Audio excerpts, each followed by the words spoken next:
अच्छा देखो, यहाँ जो बात करूँगा ना वो सिंपल ये है कि आपको चीज़ें अंडरस्टैंड होंगी कि भाई क्या क्या चीज़ें इसके अंदर मैंने फेस करी थी, और उन फेलियर से क्या चीज़ें सीखनी हैं और किस तरीके से अपनी लाइफ में इम्प्लीमेंट कर सकते हो।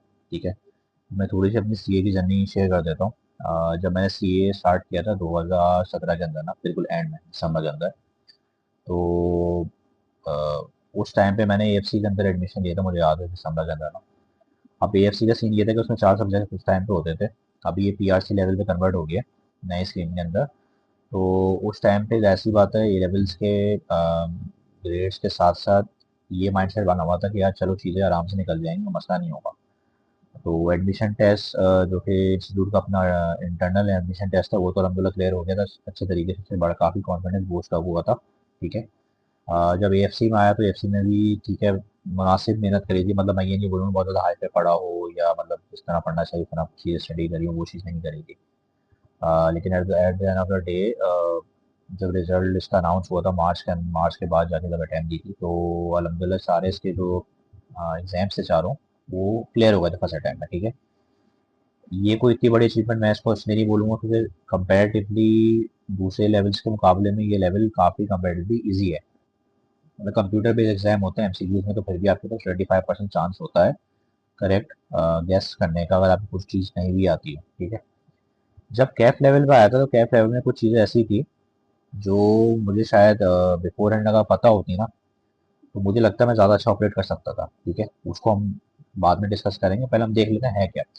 मैंने इसके अंदर तकरीबन समझ लो आप लोग के पहली अटैम्प्ट के अंदर ना मैंने 4 सब्जेक्ट उठाए थे। मुझे नहीं पता मैंने किस बेसिस पे उठाया, क्या डिसाइड किया, मुझे अभी तक समझ नहीं आता इस चीज़ का ना। लेकिन हाँ ये ज़रूर है, जब वो 4 एग्जाम्स दिए थे तो उन चारों में से सिर्फ एक एग्जाम मेरा क्लियर हुआ था, बाकी 3 मेरे फेल हो गए थे। ठीक है। जब मैंने दोबारा उसके सेकंड अटेम्प्ट सितंबर के अंदर दी, तो अगेन फिर मैंने 3 उठाए। ठीक है। उन 3 में से कोई एक भी नहीं निकला। करते करते जब मैंने over the span of 2 years Kaif level को जब मल्टीपल टाइम मैंने एग्जाम देता रहा, तो उसमें समझ लो बिजनेस लॉ मैंने एक दफ़ा फेल का हो चुका था मेरा, FAR 1 मेरे पास फर्स्ट टाइम में क्लियर नहीं हुआ, सेकंड टाइम में क्लियर हुआ था। FAR 2 मेरे 2 दफ़ा मैंने दिया था, वो क्लियर नहीं हुआ। टैक्सेशन का एग्जाम में 2 दफ़ा दे चुका था, ऑलरेडी क्लियर नहीं हुआ। और ये सारे एग्जाम जो है ना वो 7-7 8-8 मार्क्स पे रुक रहे थे, मतलब 40-50 या पासिंग मार्क्स होता है। और मेरा एग्जाम 41 39 38 इस तरह करके ना रुक रहा था। कॉस्ट एंड मैनेजमेंट अकाउंटिंग का तो मैंने एग्जाम दिया था, तो उसको तो मैंने एग्जाम अटेम्प्ट ही नहीं किया था, देने ही नहीं गया था इनफैक्ट। बीएमबीएस उस टाइम पे एग्जाम होता था मैनेजमेंट का रिलेटेड, तो उसमें भी हुआ ये था कि मैंने वो भी 2 दफ़ा दिया था, अगेन वो भी मैंने नहीं कर पाया। ठीक है।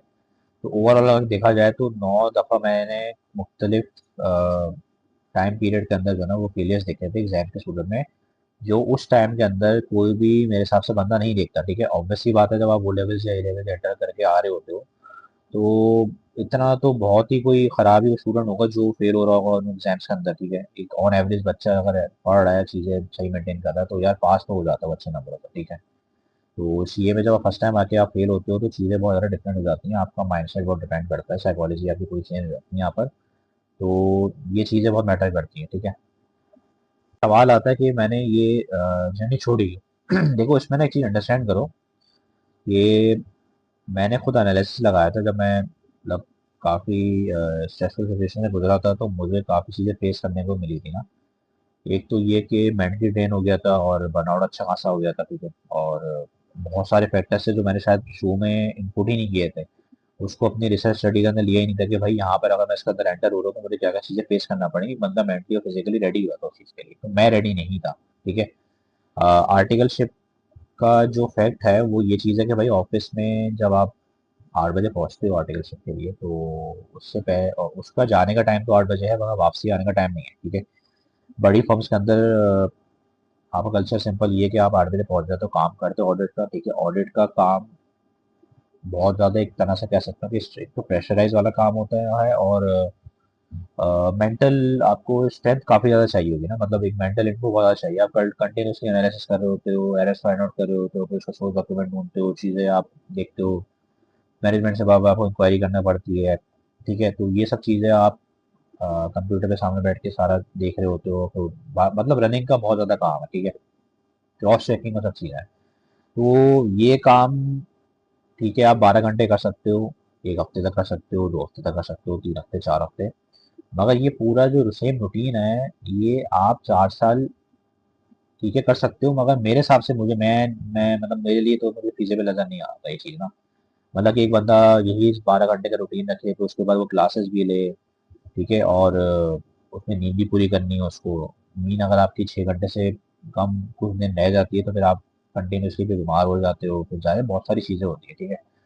तो ये फैक्टर्स कुछ थे जो मुझे प्रॉब्लम कर रहे थे। सेकंड जो था, ये सोशल लाइफ नहीं है आपके साथ आना। सोशल लाइफ में ये नहीं कह रहा कि यार डेली कहीं आप बाहर जाना हो रहा है या सब चीज़ हो रही है। इवन के फैमिली गैदरिंग के अंदर भी ना मैं नहीं मतलब बैठ पा रहा था, अटेंड नहीं कर पा रहा था। और अगर मैं अटेंड करता भी था तो मेरा माइंड वही होता था कि यार चलो यार घर जाके जो है ये चीज़ स्टडी करनी है, ये करना है, तो वो बड़ा एक प्रॉब्लम क्रिएट कर देता था।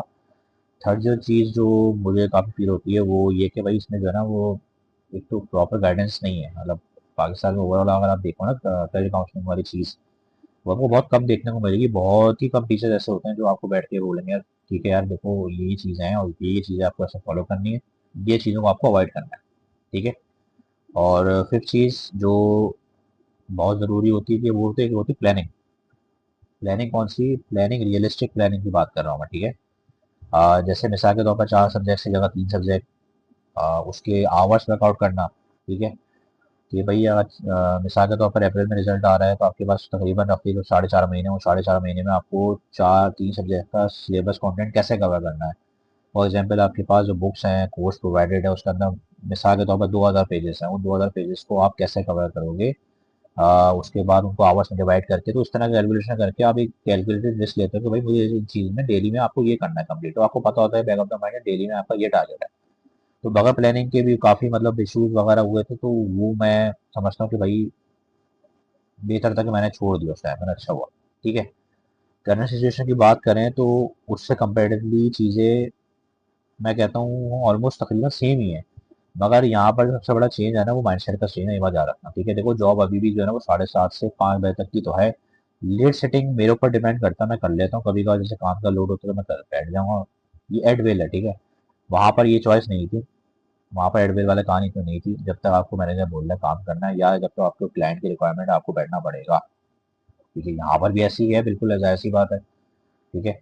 सेकंड चीज़ ये कि यार जब आप कोई डिग्री करते हो उसके बाद फिर आप सर्टिफिकेशन की तरफ जाते हो, वो ज़्यादा बेहतर अप्रोच है, जो बहुत सारे टीचर पता नहीं क्यों नहीं बताते, मेरी समझ से बाहर है।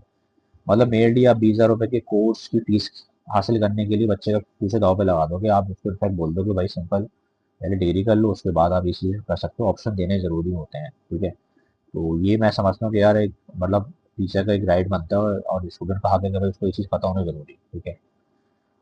तो सोशल लाइफ बहुत मैटर करती है, फैमिली टाइमिंग और ये सब चीज़ें बहुत मैटर करती हैं। आप लोगों को शायद इसी बात अंडरस्टैंड हो जाएगी कुछ टाइम में, अगर आप बहुत ज़्यादा अपने आप को आइसोलेट रखोगे उस टाइम तक तो बंदा पागल हो जाता है, ठीक है। चाहे वो कितना भी इंट्रोवर्ट क्यों ना हो। थर्ड चीज़ जो ये है कि भाई करंट आपकी जो सिचुएशन है वो मेरी बहुत ज़्यादा मेंटली रिलैक्सिंग है। मतलब मैं रिलैक्स कर लेता हूँ अपने अपने हिसाब से। अगर मुझे कुछ चीज़ खानी होगी तो मैं बाहर चले जाऊँगा, खा सकता हूँ, सब चीज़ें एंजॉय कर सकता हूँ। इवेंट में जाना होता है बिला झिझक चले जाता हूँ, ठीक है।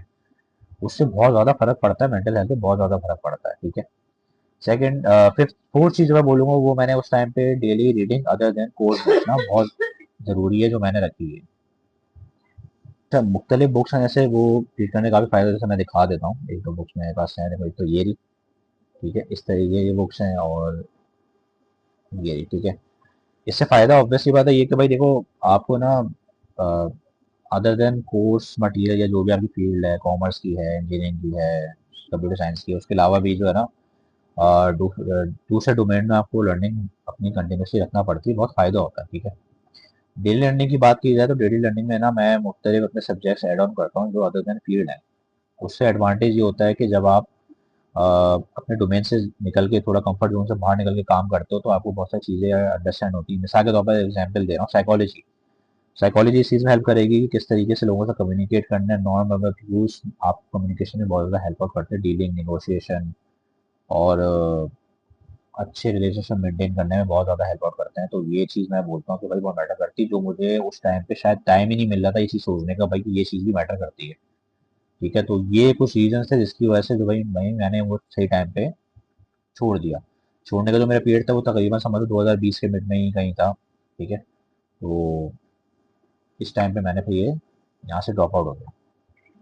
अब यहाँ पर सबसे इम्पोर्टेंट जो जिसके बारे में वीडियो बनाई है वो ये कि भाई इसमें से क्या क्या चीज़ें आपने सीखी हैं, ठीक है।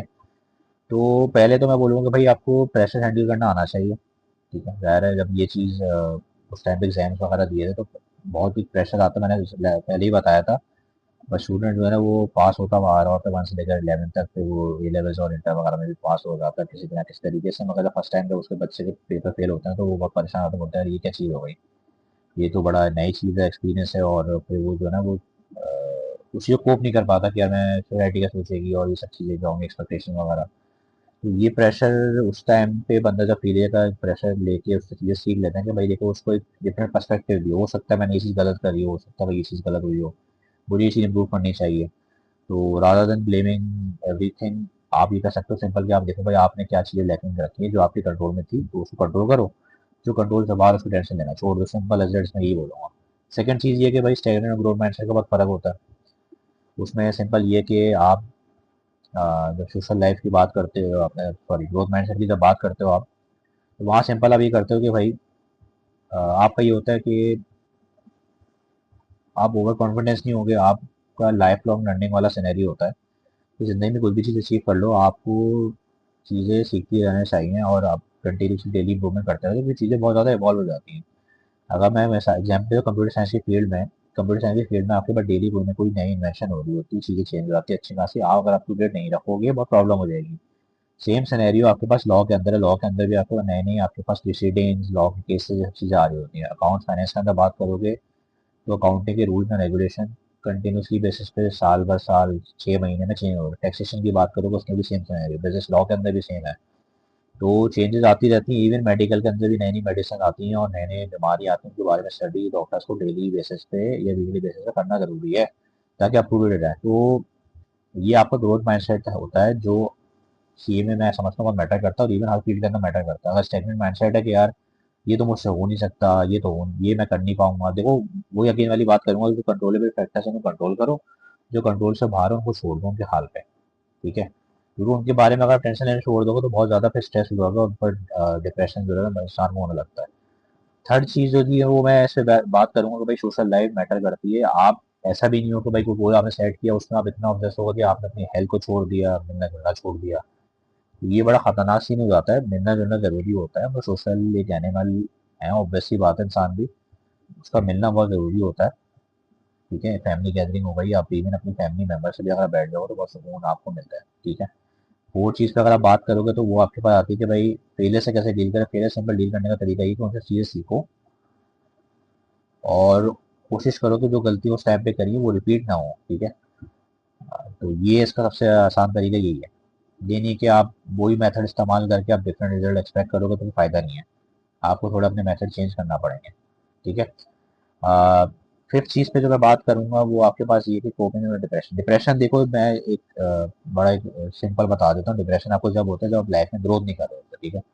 आप एक पर्टिकुलर पॉइंट तक चीज़ें सीखते हो फिर आप बोलते हो यार मुझे तो सब चीज़ें आ गई अब तो मैं सीखूंगा ही नहीं। तो यहाँ इन पॉइंट टाइम तक होता ही है कि आपका पीयर ग्रुप या कोई भी आपके इर्द गिर्द लोग, आपसे भले छोटा या बड़ा, वो आपसे जब आगे निकलना शुरू हो जाते हैं पॉइंट इन टाइम तक तो आप बोलते हो अब यार ये तो गलत हो रहा है और ये सब चीज़, तो ये चीज़ आपको ना एक तरह से मेंटल केज में डाल देती हैं और फिर आप बोलते हो अब यार ये तो गलत हो रहा है, मैं तो आगे बढ़ नहीं रहा, तो उसको भी मैं नीचे गिराया था। तो बेटर है कि यार आप ग्रोथ करते रहो डेली बेसिस पे। अगर एक लाइन भी सीख रहे हो या एक चीज़ भी सीख रहे हो तो बहुत अच्छी बात है, उसको लाइफ में इम्प्लीमेंट करना सीखो। और अगर मौजूदा रिजल्ट चीज ऑपरेशन से या सिस्टम से आपको चीज़ें रिजल्ट नहीं मिल रहे आपके अपने पसंद के, तो आप चीज़ें थोड़ी चेंज करके देखो, वरना सेम चीज़ से कहाँ चीज़ आपको चेंज सेम रिजल्ट मिलेंगे, ठीक है, डिफरेंट रिजल्ट मिलेंगे, सॉरी।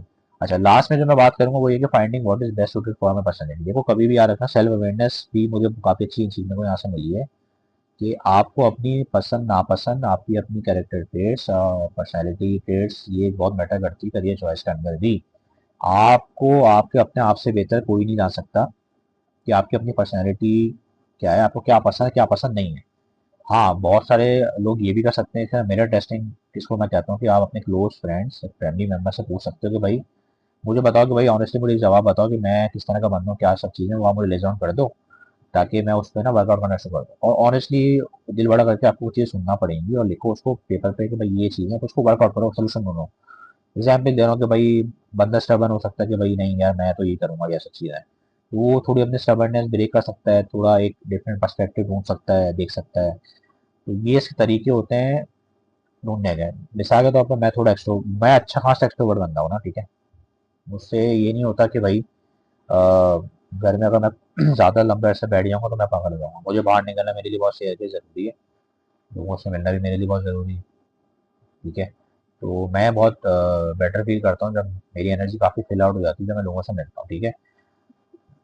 सीए में क्योंकि ऑडिट का मेरा मेन ज़्यादा इंटरेस्ट मुझे ऑडिट में है, अभी भी स्टिल है, ठीक है। तो उस टाइम पे मुझे फील होता था कि यार मैं नहीं बैठ सकता, मतलब पूरे दिन मैं अकेले बैठ के काम कर रहा हूँ या इवन टीम में भी काम कर रहा हूँ जिसमें बिल्कुल बेयर ही कोई कम्युनिकेशन हो रही हो, और उसमें ना मुझे सब ये चीज़ें देखनी पड़ रही हूँ कि यार मतलब कोई कम्युनिकेशन नहीं है आपस में, कोई एक तरह से कह सकते हो कि